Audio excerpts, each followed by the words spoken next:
हम ममता ठाकुर एकटा कोहबर गीत अहाँ सबके सुना रहल छी। नीक लागत हमरा वीडियो के लाइक करब आ चैनल के सब्सक्राइब करब। तऽ आओ सुनू सब मिलकर ई कोहबर गीत।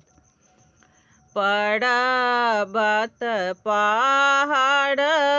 पर लागी गेला हटिया बिक लागल मोतियन के हार हे कहाँ गेला किए भेला भैया से अपन भैया किनी दिया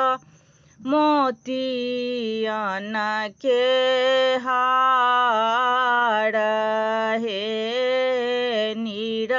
निराधन कोखी बहिनी तोहरो जनम भेला निराधन सँ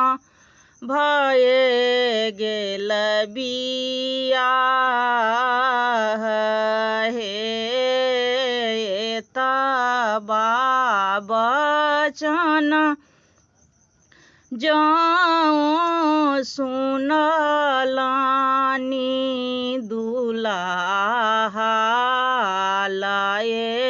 लाएला मोतियन के हार हे कहाँ गेली किए भेली सुहबे से कन्या सुहबे लिया धानी मोतियन के हार हे पहिरी ओढ़िए सुहबे आगू ठाढ़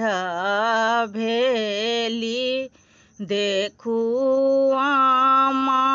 मोतियन के हार